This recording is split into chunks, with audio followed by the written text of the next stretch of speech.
সাথে জড়িত, আয় আল্লাহ এই কাজকে উসিলা করে তাদেরকে কাল কিয়ামতের দিন নাজাতের জরিয়া বানিয়ে দাও। আই রব্বুল আলামিন মুরসালিন আলহামদুলিল্লাহি রাব্বিল আলামিন। আমার সময় রাস্তা ছিল না, রাস্তা ছিল না।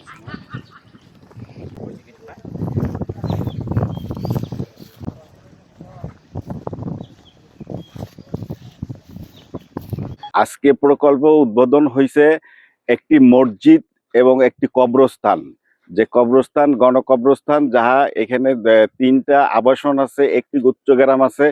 আমাদের একটি কবরস্থান ছিল না, সেই কবরস্থানটি সরকারের তরফ থেকে, যেমন আমাদের ডিসি মহোদয় ছিলেন, উনি সহকারে যেভাবে আর কি প্রকল্পটি মানে ওনারা উদ্যোগ নিয়ে এখানে অনুদান হিসেবে যে সরকারের হয়ে পক্ষ হয়ে যে কাজগুলো করে দিছে, এবং ওনারা আরো বলছে যে ঠিক আছে, যে যদি এখানে আমাদের সরকার বর্তমানে যে উন্নয়নমূলক সরকার, ইনি অনেক এই ধরনের কাজে আসবে এবং কাজ করবে, এইসব কাজের ভিতরে তার মন মানসিকতা আছে। এবং সেভাবে দেখা যাচ্ছে যে আমাদের মোটামুটি একটা যে কি বলে, যে সবার আশা আকাঙ্ক্ষা পূরণ হবে।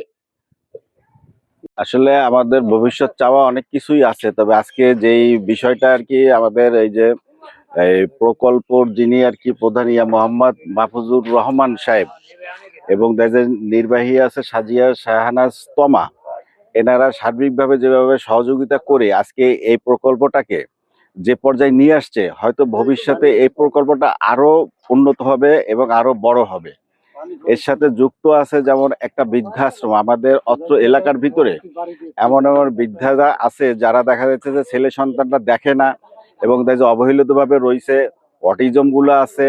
আমি চাচ্ছি যে যদি বৃদ্ধাশ্রমটা হয়ে যায় তাহলে হয়তো তাদের এই কষ্ট নিরসন হবে। বিশেষ করে এই অঞ্চলটা একটা হতদরিদ্র অঞ্চল। এই অঞ্চলে আসলেই মানে বিভিন্ন সময় বন্যার সময় পানিতে প্লাবিত হয়ে যায়। মানুষ মারা গেলে অনেকেরই নিজস্ব ব্যক্তিগত কবরস্থান নেই, এই কারণে অনেক সময় লাশ দাফন করতে সমস্যায় বেগ পেতে হয়। আজকে এই প্রকল্প মসজিদ উদ্বোধনের মধ্য দিয়ে এখানে একটি বৃদ্ধাশ্রম, গণকবরস্থান এবং মাদ্রাসা প্রতিষ্ঠান, এটা একটা উন্নয়নমূলক এই যে আজকের এই প্রতিষ্ঠানটা দ্বারা এখান থেকে এই অঞ্চলের, শুধু এই অঞ্চল না, এই পাশেই আবার বাগেরহাট জেলার কাছেও ওই ওপার বাগেরহাট জেলা, এই বাগেরহাটের কিছুটা অংশ এখানে একটা ব্রিজ হবে। এই ব্রিজটা হয়ে গেলে এপার ওপার এই 2 জেলার লোক এখান থেকে উপকৃত হবে এবং যাদের নিজস্ব পারিবারিক কবরস্থান নেই তাদেরকে এখানে কবর দেওয়ার ব্যবস্থা করবে।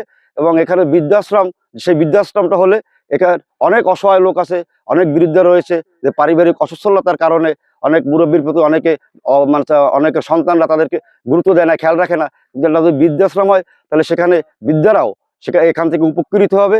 আমি ব্যক্তিগতভাবে এই প্রকল্পের সাথে যারা জড়িত, যারা শ্রম দিয়েছে, যারা সহযোগিতা করেছে, আমি পরিশ্রম করেছে, তাদেরকে ধন্যবাদ জানাই। এবং এই উন্নয়নমূলক কর্মকাণ্ডের জন্য ইনশাআল্লাহ আমাদের সরকার সার্বিক সহযোগিতা করবে।